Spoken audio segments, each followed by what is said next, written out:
Quando eu te vi fechar a porta, eu pensei em me atirar pela janela do 8º andar. Em vez disso, eu dei meia volta e comi uma torta inteira de amora no jantar. Nunca vi o sol nascer quadrado, mas o vejo assim 6 horas por dia, confinado entre 4 paredes concretas e maciças. À frente vejo retas, vejo guerras abscissas.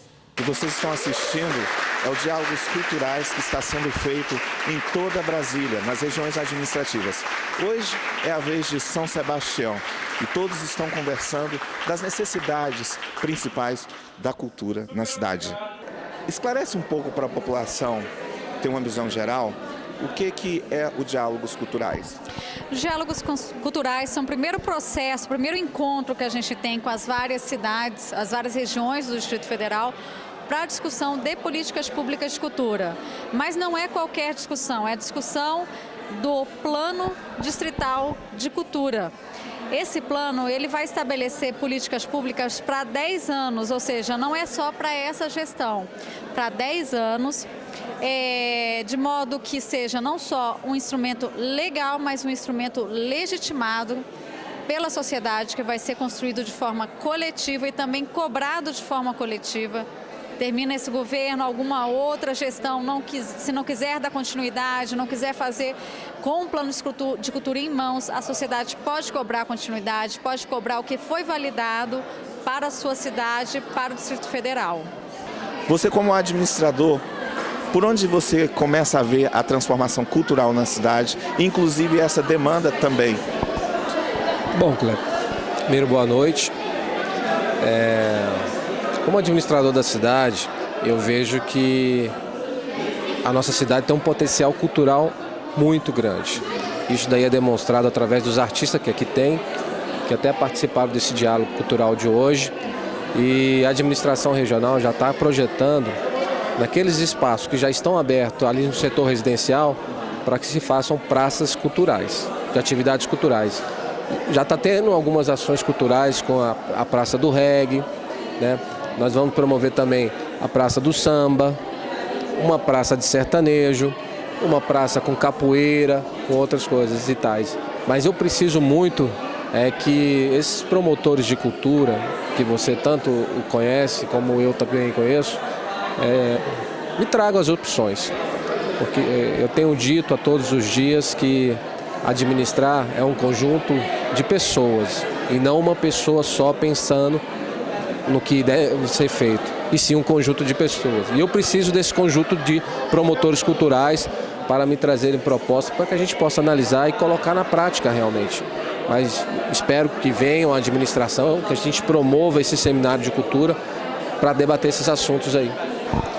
Eu preciso que você me diga com qual impressão que você saiu nessa primeira conversa.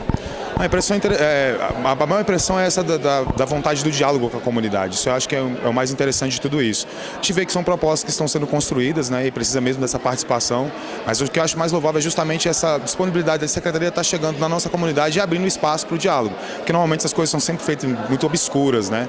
Então, tendo essa possibilidade de você participar tanto presencialmente quanto online, eu acho que estreita a relação do Estado com a comunidade. Essa relação, então, precisa ser mais presencial, ter mais vezes? Acredito que sim, isso é importante e estímulo também não só da Secretaria, mas também tanto dos artistas locais como organização, mas também como da administração local. Uma vez que tem um núcleo de cultura, ele também tem que tomar frente a essas ações também. E como entidade, quais problemas mais pontuais que esporadicamente você tem esbarrado, culturalmente falando? O que a gente tem esbarrado justamente no suporte de instrumentos, né? A gente já não tem uma cena cultural local que é estimulada pela entidade privada, por exemplo, então a gente precisa provavelmente ter suporte público de espaço, como suporte de energia, por exemplo, numa praça, lá no parque, como outras atividades, você poder ter estruturas de água, de iluminação, de energia, para que isso possa, você seja independente com a sua instituição e consiga executar junto com a comunidade, sem depender diretamente de suporte de fomento financeiro do governo, do Estado, né? Qual a principal reivindicação pela leitura que você fez aqui que precisa na cidade? Eu acho que é desburocratização de espaços para se fazer cultura, e o fomento aos grupos que já fazem cultura há anos. Acho que é isso. Desburocratização do espaço no sentido de ter mais vínculo com as escolas, com as praças, ter praças, parques, e isso ser mais facilitado e mais promovido pela classe política, né, do Estado. Porque a gente não tem apoio, projetos que existem há anos e que não tem visibilidade para além das pessoas que fazem. Tem que ser isso, tem que ser mais visível, mais construído e mais infraestrutura. Se não tem dinheiro, como fazer a infraestrutura melhorar? Se nós temos várias secretarias do Estado, pode contribuir. Então, acho que é nesse ponto, acho que é a principal reivindicação. E, além da desburocratização desse vínculo de espaço, é o espaço cultural, que também é um dos espaços que a gente já tem uma demanda antiga, ralentada nesse processo, que se o governo tomar uma atitude, agiliza isso. Como você vê essa implementação dos diálogos nas regiões administrativas? É uma luz no fim do túnel para transformar a cultura da cidade? Eu acho que tem muita coisa para ser feita ainda, mas eu acho que é um comecinho, essa questão dos diálogos culturais nas cidades satélites, né, que nunca houve, e ter essa representatividade de São Sebastião, que eu acho que foi bastante, teve bastante gente aqui mostrando suas várias áreas na arte, na cultura da cidade. Eu acho que é uma luz sim, eu acho que é importante, e talvez a gente não tenha nada rápido, mas o fato de todo mundo já estar expondo aqui a sua arte para um pessoal que vem da Secretaria de Cultura já é uma coisa que dá para a gente pensar que tem uma luz no fim do túnel. As cidades que você passou, quais as questões mais pontuais? Olha, uma questão que é comum às várias cidades é a ausência, né, de espaços culturais, de estrutura para a realização das atividades culturais, dos arranjos produtivos da cultura. Então, é fundamental para a formação cultural também. Então, é fundamental se pensar no que nós chamamos da infraestrutura cultural como eixo estratégico das diretrizes de políticas públicas. Obviamente, isso é um custo altíssimo.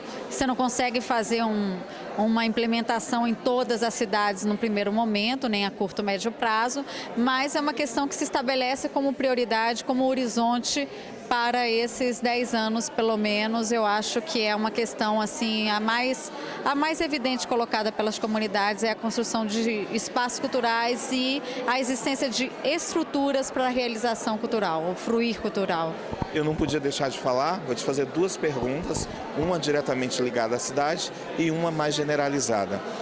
A gente vê que o pessoal do hip hop se manifestou, né? Muitas vezes existe um preconceito. E São Sebastião também foi citado como uma cidade que, nos gráficos oficiais, ela está, vamos dizer assim, menos robusta. Quais as saídas que você poderia dizer que existem? Olha, para o hip hop eu acho que tem que começar um processo de institucionalização de políticas. É assim, só do governo dar uma chancela institucional, olha, esse é um evento, essa é uma atividade apoiada pelo governo, você já tem um outro tipo de tratamento, principalmente por parte da polícia, né? Então a gente já está discutindo isso com a Secretaria de Segurança e também, obviamente, trabalhando em linhas específicas, né? Na forma de premiações ou de editais para a cultura popular e aí mais futuramente para o hip hop como uma linguagem específica da cultura popular. E também a questão da regionalização que você falou, uma das questões que tem aparecido até mesmo como proposta nas várias cidades é a existência de editais regionais, porque essa foi uma maneira, por exemplo, que o Ministério da Cultura utilizou para democratizar os investimentos públicos de cultura no país, né? Nordeste mesmo aumentou mais de 300% de 2003 até 2010 e você teve o Norte também com um aumento mais de quase 400% dos investimentos públicos porque foi adotada uma regionalização né, os editais para os investimentos públicos de cultura.